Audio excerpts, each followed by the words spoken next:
Welcome to the second half of KISS Community Connections, 103.1 KISS FM. And you know what? Okay, we're going to talk about another subject now, something that is quite interesting.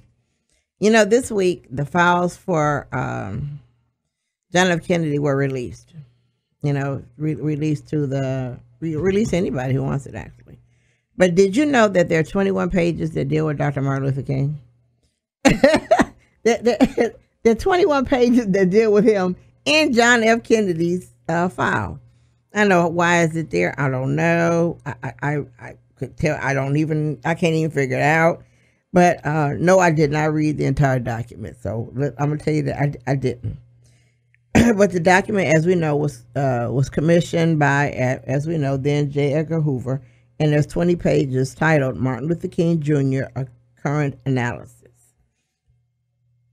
And it was dated. It was dated March 12th, 1968. Curiously, it was dated a month before King was shot and killed on the balcony of the Lorraine Hotel in Memphis, Tennessee. It was, and yes, it's all lies. It really is. It's a bunch of nightmarish mess. But I'm gonna tell you about some of these nightmare things that the FBI did then. And you know what? They might not be as vicious now, but you know, they're probably still doing some of the crazy stuff.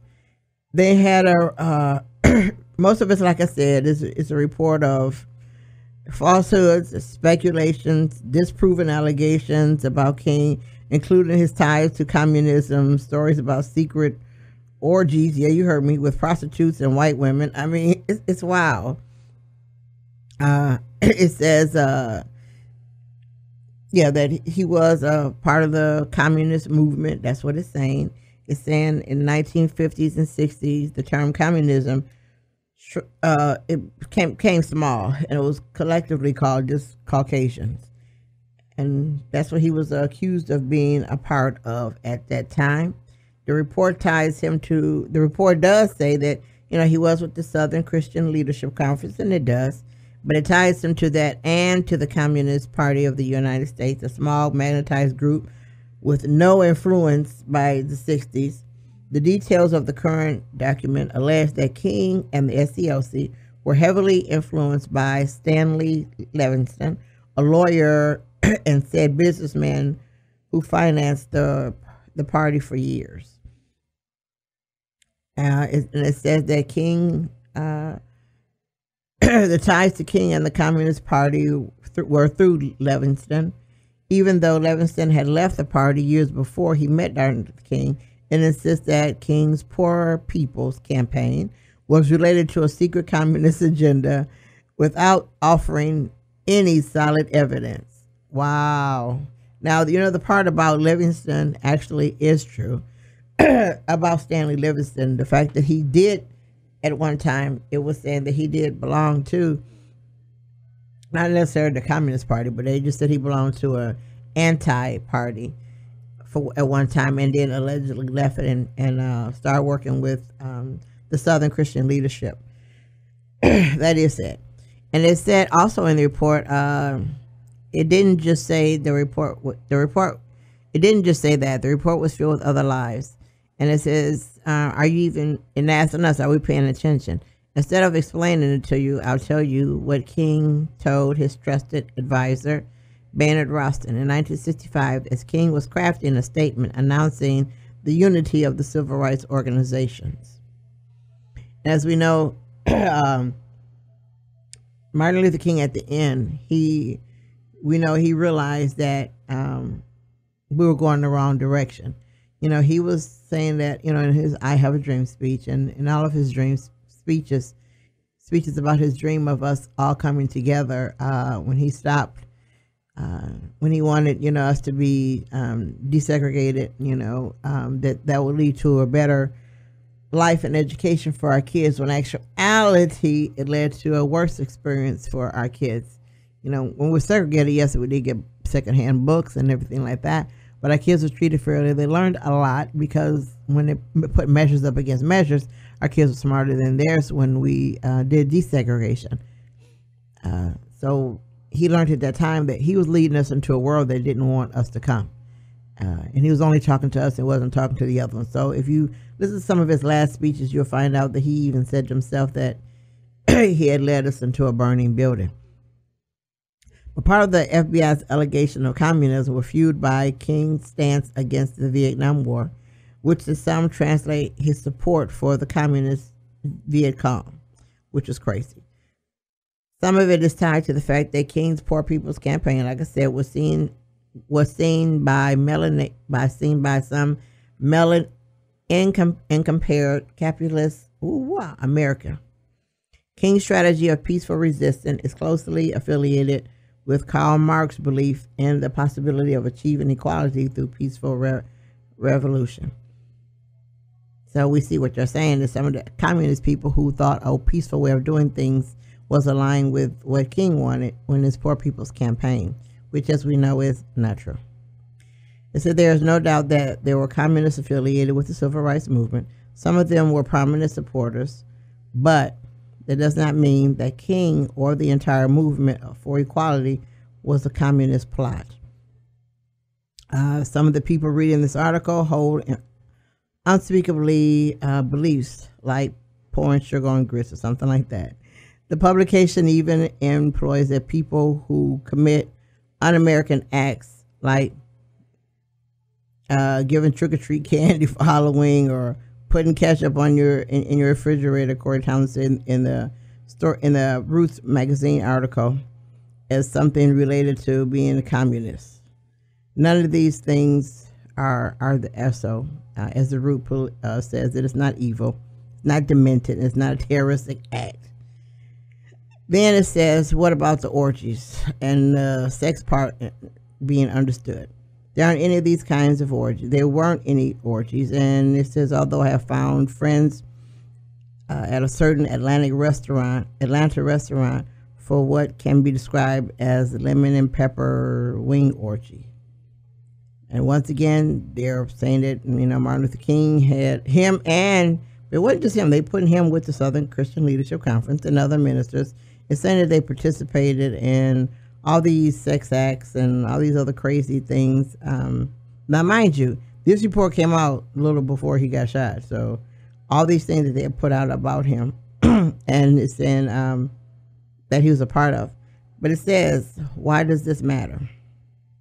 Again, because white people. We know that none of this is true, but, people will use this as a fact of. My question is, how did this end up in John F. Kennedy's files? Why was this whole 20 pages in his file and not in a separate file? It's just quite interesting because the only way you can get it is going through John F. Kennedy's file to see if it's really there. Now, how did they use this information, which is really weird? Hoover and the FBI used it a number of ways. The FBI's counterintelligence program tried to destroy the civil rights movement for years by casting a subversive communist backed agenda. The details of this report were fueled with ammunition that they claimed they got in November of 1964. When the FBI sent a letter to King telling him that it was aware of his extramarital affairs, the Bureau threatened to release information on King if he didn't commit suicide. Really? Remember that? Terrible. Yes, the FBI did send a letter to Martin Luther King saying that he needed to commit suicide or they were going to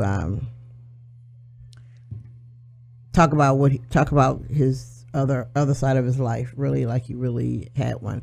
Obviously, we know he didn't believe that because he did not commit suicide.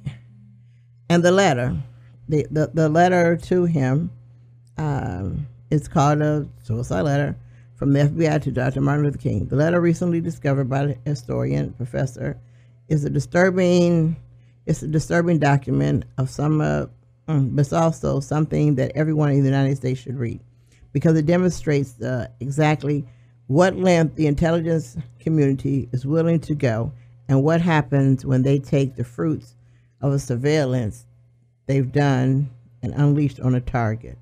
The anonymous letter was the result of the FBI's comprehensive surveillance and harassment strategy against Dr. King, which included bugging his hotel room, photographic surveillance, and physical observation of King's movements by the FBI and the FBI's agents. The agency also attempted to break up his marriage by sending selective edited personal moments he shared with women and his women to his wife, women friends and his wife. Portions of the letter have been previously I can't even say the word, has been previously reacted. One of the portions contains a letter that was written by another African American. It says, King looked into his heart, into your heart. You know you are a complete fraud and a great liability to all of us Negroes. It goes on to say, it's from an African American too. It goes on to say that we now have to depend on our older leaders like Wilkins, a man of character, and thank God we have others like him. But you are done. This line is key because the FBI strategy to make him look bad. So you got to figure this lady was probably one of those bought and paid for people who wrote a letter against him. But the letter was taken out of content, and it was from him. The letter was taken totally out of content, and it was sent to some British spies. It was sent all over the place so they could readjust this letter to make it sound like the lady has something along with Dr. Martin Luther King. Well, the implications of these type of strategies in the digital age are chilling. Just think if we had Facebook and all those other things back then, we would be really out there, but thank heavens we don't. But also they sent a letter to him to let him know that with all these things that he's doing, quote unquote, that he was going to have to commit suicide to, this is his only way out. Luckily, he did not listen to the FBI and that threatening letter that they sent to him, and the numerous phone calls that they sent to him. And just think about right now, they'd have been texting him to death and emailing him to death. But all these things they sent to him, and then the final letter was to tell him to commit suicide. That's crazy. It's way out of the way, but also lets you know what happens. And like I said, the FBI right now is not like that, as we know, because all those things don't come up. But you have to figure, how far do they really go into your life to try to destroy something? How far into your life do they go to manipulate and to change what should be said and done to what they want said and done? How far will they go? I mean, we do remember during the time of Martin Luther King, his March for Freedom and the March for Justice and his Poor People's Campaign. You remember at that point in time, we had other parties come up. We had the Black Panther Party who started, and believe it or not, they didn't start doing what they ended up doing. They started out with simple things like the free breakfast. Black Panthers movement started the free breakfast campaign. What they discovered is that on the way to most children's school, there's a church. So they had free breakfast opened up in the church, and it was free breakfast, free. Your kids stopped in there on the way to school, got a free breakfast, and they went on to school to learn. And they started other campaigns. They would walk senior citizens to the bank, to cash a check so they wouldn't be victims of theft when they came out. They started a bunch of positive things, but once again, our government stepped in and decided, let's play with this. Let's start wreaking havoc on it. So when they attacked the Black Panthers, the Black Panthers didn't do what Martin Luther King suggested, turning the other cheek. Black Panther movement was totally a different movement, and they decided, no, you fight, we're going to fight back. And that's when the violence began. But it did not begin with the when they started out. It began because they were doing something a little bit too good. They were succeeding in turning the mentality of African Americans around. They were succeeding in being totally in control and totally about the neighborhood and bringing it up. And once again, our government and our FBI decided, oh gosh, these men have to go. Let's change them. Let's do something else with them. So what they did is, they became armed. That Black Panthers were armed because they knew their rights. But the police started to lean a little more, and then it did break into violence because they were pushed into no other mode but that. But I'm saying all that to say is that, don't think that this is 2017 and our government has changed, because they haven't. They just changed the way they're doing things, and they changed the way they're going about it, but they're still doing the same things as they did then. People keep saying that we're looking for a leader. Well, we really don't need one leader. You can have many leaders to lead us to the right place to go, but what we forget to do is to protect our leaders. You know, when we have a person up there and you say that person is a speaker, that person can talk for the community, that person can talk for the city, the state, the United States, or whatever, we forget to build a security behind them. We forget to protect them.